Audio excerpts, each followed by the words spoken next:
उत्तराखंड संस्कृति साहित्य और कला परिषद की ओर से पूर्व प्रधानमंत्री भारत रत्न स्वर्गीय अटल बिहारी वाजपेयी की जन्म जयंती पर उनके व्यक्तित्व और कृतित्व को लेकर संगोष्ठी और प्रदर्शनी का आयोजन किया गया है। कार्यक्रम का शुभारंभ 24 दिसंबर को संस्कृति प्रेक्षागृह देहरादून में होगा। इसके बाद 25 दिसंबर 2025 से यह आयोजन प्रदेश की प्रत्येक विधानसभा में किया जाएगा। परिषद के उपाध्यक्ष मधु भट्ट ने बताया कि अटल जी के आदर्श, सुशासन की सोच और उनकी कविताओं के माध्यम से उनके विचारों को नई पीढ़ी तक पहुंचाना इसका मुख्य उद्देश्य है। संगोष्ठी में अटल जी से जुड़े साहित्य कविताओं का प्रदर्शन होगा। उनके साथ कार्य कर चुके वरिष्ठ नागरिकों को सम्मानित किया जाएगा। साथ ही कवि सम्मेलन, विभागीय स्टॉल, स्वयं सहायता समूह के उत्पाद और पर्यावरण क्षेत्र में कार्य करने वालों का सम्मान किया जाएगा। उत्तराखंड में लगातार बढ़ रही सूखी ठंड और घने कोहरे के चलते लोगों की सेहत पर खासा असर पड़ रहा है। ऋषिकेश में सर्दी, खांसी, जुकाम और बुखार के मरीजों की संख्या लगातार बढ़ रही है। सांस में जुड़ी बीमारियों से पीड़ित लोग भी अस्पताल के चक्कर लगा रहे हैं। ऋषिकेश के सरकारी अस्पताल में फिजिशियन और सरकारी डॉक्टरों के पास मरीजों की भारी भीड़ देखी जा रही है। डॉक्टर न सिर्फ दवाइयों के जरिए इलाज कर रहे हैं, बल्कि लोगों को सूखी ठंड से बचाव के जरूरी टिप्स भी दे रहे हैं। डॉक्टरों का कहना है कि कोहरे की वजह से विजिबिलिटी कम होने से आंखों की समस्या भी बढ़ रही है। लोगों को घर में तापमान संतुलित रखने, जंक फूड से बचने और गर्म पानी पीने की सलाह दी जा रही है। जनरली इस समय जो पेशेंट आ रहे हैं वो सर्दी, खांसी, जुकाम वाले पेशेंट आ रहे हैं। दूसरा, जैसे इमरजेंसी का सिनेरियो, इमरजेंसी में क्या है कि एक तो सीओपीडी वाले पेशेंट आ रहे हैं, सांस वास के पेशेंट आ रहे हैं, कार्डियक पेशेंट भी बहुत ज़्यादा आने लगे। और तीसरे जो सर्जिकल पेशेंट होते हैं, जैसे प्रोस्टेट जिनका होता है, पेशाब रुकने वाले पेशेंट भी बहुत ज़्यादा आ रहे हैं इस समय। उपाय यही है कि एक तो ठंड से बचें, आग वगैरह जला के, जैसे घर के बाहर आग वगैरह जला के, घर के अंदर नहीं, घर के बाहर आग जला के बैठें, थोड़ा टेम्परेचर को मेंटेन करें और गुनगुना पानी वगैरह पिएं। और विशेषकर बाहर की चीज़ों का, जंक फूड्स का थोड़ा ध्यान रखें, वो थोड़ा कम खाएं। उत्तराखंड के मुख्यमंत्री पुष्कर सिंह धामी ने अल्मोड़ा में आयोजित बहुउद्देशीय सार्वजनिक आउटरीच शिविर में भाग लिया। ये शिविर जन जन की सरकार, जन जन के द्वार और प्रशासन गांव की ओर थीम के तहत आयोजित किया गया। इस मौके पर मुख्यमंत्री ने कहा कि राज्य सरकार और महिलाओं के कल्याण और सशक्तिकरण के लिए पूरी प्रतिबद्धता के साथ काम कर रही है। महिलाओं का उत्थान सरकार की शीर्ष प्राथमिकताओं में शामिल है। शिक्षा, स्वास्थ्य, रोजगार और उद्यमिता के क्षेत्र में महिलाओं की भागीदारी बढ़ाने के लिए कई कदम उठाए गए हैं। मुख्यमंत्री ने बताया कि सरकारी सेवाओं में महिलाओं के लिए 30% आरक्षण लागू किया गया है। साथ ही उत्तराखंड राज्य निर्माण आजीविका मिशन के माध्यम से महिलाओं को आत्मनिर्भर बनाने की दिशा में लगातार प्रयास किए जा रहे हैं। यहाँ इतनी बड़ी संख्या में हमारी मातृशक्ति भी आज उपस्थित है। इसलिए मैं आप सभी को बताना चाहता हूं कि हमारी सरकार राज्य में मातृशक्ति के कल्याण के लिए समर्पित होकर काम कर रही है। हमारी सर्वोच्च प्राथमिकताओं में हमारी मातृशक्ति का उत्थान हो। हमने शिक्षा और स्वास्थ्य से लेकर उद्यमिता और नौकरियों तक में प्रदेश की महिलाओं को और अधिक उनकी भागीदारी सुनिश्चित करने का प्रयास किया है। इसी क्रम में हमने जहां राज्य में महिलाओं के लिए सरकारी सेवाओं में 30% का आरक्षण लागू किया है, वहीं हम उत्तराखंड राज्य ग्रामीण आजीविका मिशन, सशक्त बहना उत्सव योजना, मुख्यमंत्री महिला स्वयं सहायता समूह सशक्तिकरण योजना के माध्यम से प्रदेश की महिलाओं को आत्मनिर्भर बनाने की दिशा में काम कर रहे हैं। मुझे गर्व है कि हमारी बहनों ने कठिन परिस्थितियों में, अनेक चुनौतियों के बाद, मैं जानता हूं हमारे पर्वतीय क्षेत्र में, पूरे उत्तराखंड के अंदर रहने वाली हमारी माताओं बहनों को कितनी प्रकार की परेशानियों का सामना करना पड़ता है, किस प्रकार से अपने घरों के काम को आगे बढ़ाना पड़ता है, किस प्रकार से परिवार चलाने होते हैं, कैसे खेतों का काम करना होता है। मैंने इसको बहुत नजदीक से देखा है। मैंने अपनी मां को देखा है। इसलिए मैं हर एक माता बहन के कष्ट को जानता हूं कि कैसे वो अपने बच्चों को पालती हैं, कैसे गाय भैंस को चारा लाती है, कैसे खिलाती है, कैसे पहले के समय में, अब तो प्रधानमंत्री मोदी जी के बनने के बाद घर घर में गैस के कनेक्शन पहुंच गए। पहले कैसे चूल्हा चलाने के लिए घर के लिए लकड़ियों का इंतजाम करती थी। उत्तराखंड बेरोजगार संघ ने अपनी विभिन्न मांगों को लेकर सचिवालय कूच किया। प्रदर्शन के दौरान संघ ने सरकारी विभागों में आउटसोर्स और बैकडोर भर्ती को बंद करने की मांग उठाई। बेरोजगार संघ के अध्यक्ष राम कंडलवाल ने आरोप लगाया कि विभागों में नियमों को ताक पर रखकर जान पहचान के लोगों को नौकरी दी जा रही है, जिससे राज्य के बेरोजगार युवा दर दर भटकने पर मजबूर हैं। उन्होंने सवाल उठाया कि जब आयोग से भर्तियां नहीं निकल रही है तो सरकार आयोग पर इतना आखिर खर्च क्यों कर रही है। राम कंडलवाल ने कहा कि उपनल के माध्यम से की गई भर्तियों के बाद परमानेंट की मांग उठाई जाती है। उन्होंने दावा किया कि उत्तराखंड में करीब 10 लाख युवा बेरोजगार हैं और सरकार को जल्द ठोस कदम उठाने होंगे, वरना आंदोलन और उग्र किया जाएगा। देखिए, मांगे क्या है? मांगे वही है हम ये चाह रहे थे कि इस प्रदेश में जो भर्तियां हो रही हैं, आप भी देख रहे हैं, भर्तियां जो हो रही हैं वो आउटसोर्स के माध्यम से हो रही हैं, बैकडोर के माध्यम से हो रही हैं, नेताओं के आशीर्वाद से हो रही हैं, आपका जो है संविदा के माध्यम से हो रही हैं। और जब ये लोग लगते हैं उसके बाद 5 से 7 साल बाद कहते हैं कि भाई हमें भर्ती कर दो, हमें जो है परमानेंट 4200 ग्रेड में भर्ती कर दो, हमें जो है 3200 ग्रेड में भर्ती कर दो।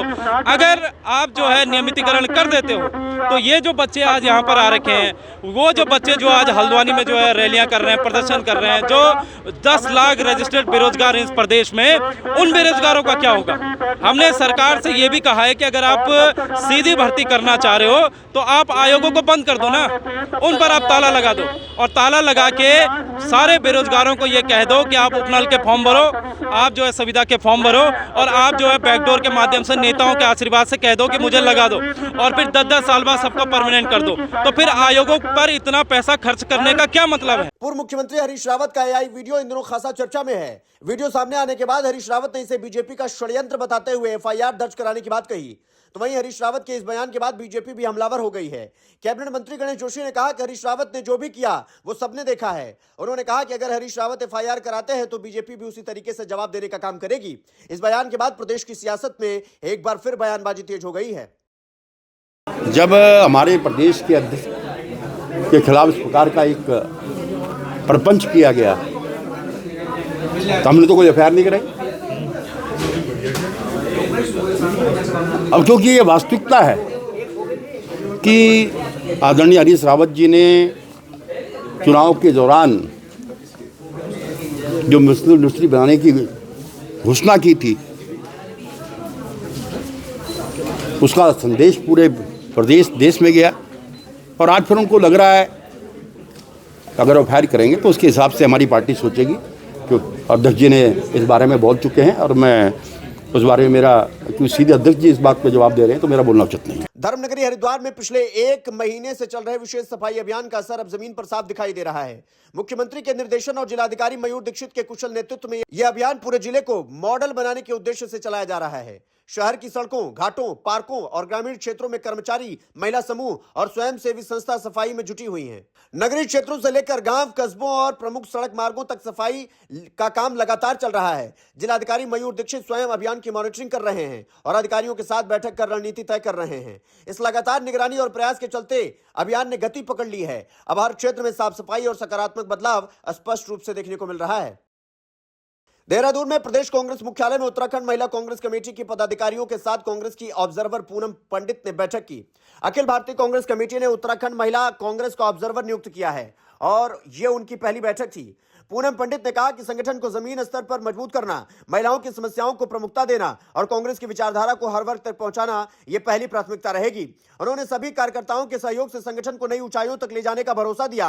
प्रदेश महिला कांग्रेस अध्यक्ष ज्योति रौतेला ने कहा कि पूनम पांडे का अनुभव और मार्गदर्शन संगठन के लिए अत्यंत महत्वपूर्ण होगा। उनके नेतृत्व में महिला कांग्रेस को नई दिशा, ऊर्जा और मजबूती मिलेगी। सभी कार्यकर्ता मिलकर महिला सशक्तिकरण और संगठन विस्तार के लिए समर्पित भाव से काम करेंगे। देखिए, जो आज का दौरा मेरा एज ए प्रभारी लगा है उत्तराखंड में ऑल इंडिया महिला कांग्रेस की तरफ से, एक हमारी कार्यकर्ताओं की सिर्फ मीटिंग थी। आज कार्यकर्ताओं की मीटिंग में इतनी सारी महिलाएं इतनी दूर दूर से कि पौड़ी गढ़वाल मंडल, कुमाऊं मंडल, सभी पदाधिकारी यहाँ पर आज मौजूद रही हैं और आने वाले समय में ये मीटिंग तय करेगी इस उत्तराखंड की महिला कांग्रेस की राजनीति को, महिला कांग्रेस को जो हमें आगे बढ़ाना है। दूसरी बात, महिला कांग्रेस के साथ साथ हमें यहाँ की महिलाओं की आवाज़ उठाना बेहद ज़रूरी है। यही जो आज इस कार्यालय में उत्तराखंड के जो हमारा प्रदेश कार्यालय जो महिलाएं बैठी हैं, ये तमाम जिलों में, ब्लॉकों में महिलाओं के लिए, महिलाओं की मजबूती के लिए और भी हमारी जो युवा अवस्था की बेटियां हैं उनकी आवाज़ उठाने के लिए यही महिलाएं आंदोलन भी करेंगी जैसे पीछे किया था। कोई है और उत्तराखंड में महिला, सिर्फ महिला कांग्रेस की अध्यक्ष के अलावा किसी महिला ने अंकिता भंडारी की आवाज़ उठाई हो? जो भाजपा की महिलाएं कहती हैं कि हम ये करेंगे महिलाओं के लिए, वो करेंगे, है क्या कोई महिला कांग्रेस की भाजपा की पदाधिकारी जो कह सके कि मैंने अंकिता भंडारी की आवाज़ उठाई? देखिए, हमारी जो नेशनल कोऑर्डिनेटर है पूनम पंडित जी, उनको महिला कांग्रेस का ऑब्जर्वर उत्तराखंड का बनाया गया है, वो यहाँ पे आई हुई हैं और आज जो मीटिंग है वो हमारा 2027 में जो इलेक्शन है उसमें महिला कांग्रेस की क्या भूमिका रहेगी, हमारे जो नगर हैं, महानगर हैं, जिले हैं, उसकी क्या तैयारियां, हमारी जो कमेटियां हैं उनकी क्या तैयारियां, और हमारा जो 70 विधानसभाओं में महिला सम्मेलन करने का एक विचार है, जिसपे एक डिस्कशन हम लोगों का हुआ, और 70 विधानसभाओं में किस तरीके से हमने जाना है, कब से सम्मेलन शुरू करने हैं, किन इश्यूज पे हम लोगों ने बात करनी है, जनता के बीच में जाना है, उन सब चीज़ों को लेके एक डिस्कशन हुआ है। देहरादून के व्यस्त रिस्पना पुल पर अफरा तफरी मच गई जब चलती कार में अचानक आग लग गई। कार में सवार 4 युवक जो हल्द्वानी के निवासी हैं, उन्होंने तुरंत वाहन से बाहर आकर निकलकर अपनी जान बचाई। घटना की जानकारी मिलते ही पुलिस और फायर ब्रिगेड की टीम मौके पर पहुंची। फायर ब्रिगेड ने कड़ी मशक्कत के बाद आग पर काबू पाया। गनीमत यह रही कि इस घटना में किसी तरह की कोई जनहानि नहीं हुई। हालांकि वाहन पूरी तरीके से क्षतिग्रस्त हो गया। आग बुझाने के बाद वाहन को सड़क से हटाकर यातायात सामान्य कर दिया गया। उत्तराखंड में कानून व्यवस्था को लेकर सियासत तेज हो गई है। कांग्रेस के प्रदेश उपाध्यक्ष सूर्यकांत धस्माना ने राज्य सरकार पर गंभीर आरोप लगाते हुए कहा कि कानून व्यवस्था सुधारना इस सरकार के बस की बात नहीं है। उन्होंने कहा कि पूरे प्रदेश में महिलाओं के खिलाफ अपराध लगातार बढ़ रहा है। हत्या, लूट, डकैती और मारपीट की घटनाएं आम हो चुकी हैं। सूर्यकांत धस्माना ने राजधानी देहरादून की बदहाल ट्रैफिक व्यवस्था पर भी सवाल उठाए। उन्होंने कहा कि Rajpur road, Subhash road, GMS road, Haridwar road और ईसी रोड हर जगह जाम ही जाम है। स्कूल और ऑफिस के समय ही नहीं बल्कि रात 11 बजे तक शहर में जाम से लोग जूझ रहे हैं। आए दिन एक्सीडेंट हो रहे हैं, लेकिन सरकार हालात संभालने में पूरी तरीके से विफल साबित हुई है। कानून व्यवस्था सुधारने का अब मैं समझता हूँ कि इनके बस की बात नहीं है। कानून व्यवस्था ही नहीं सुधार सकते। पूरे प्रदेश के अंदर जिस प्रकार से महिलाओं के खिलाफ अपराध बढ़े हैं, हत्या, लूट, डकैती सरेआम रोज़ाना आप देखते हो, रील्स जारी होते हैं जिसमें झगड़े हो रहे हैं, एक दूसरे को मार पीट रहे हैं लोग, ट्रैफिक में बहुत बुरा हाल है। पूरे राज्य की ट्रैफिक व्यवस्था, राजधानी की, जहाँ पूरे राज्य की तस्वीर उसका आप कल्पना कर सकते हैं, उस देहरादून में जिस प्रकार से ट्रैफिक व्यवस्था ख़त्म है, चारों तरफ जाम ही जाम है। कहीं आप चले जाए, राजपुर रोड चले जाइए, आप सुभाष रोड चले जाइए, आप जीएमएस रोड चले जाइए, आप हरिद्वार रोड चले जाइए, आप ईसी रोड चले जाइए, कहीं भी आपको जाम से निजात नहीं मिलेगी। सारे चौराहे ट्रैफिक से जाम है। स्कूल छूटने के समय, स्कूल लगने के समय, ऑफिस छूटने के समय, सुबह, दिन में, शाम को, रात को 11-11 बजे तक जाम है। जाम की स्थिति पूरे शहर के अंदर है, पूरे देहरादून में है, पूरे राज्य में ट्रैफिक की व्यवस्था ध्वस्त है।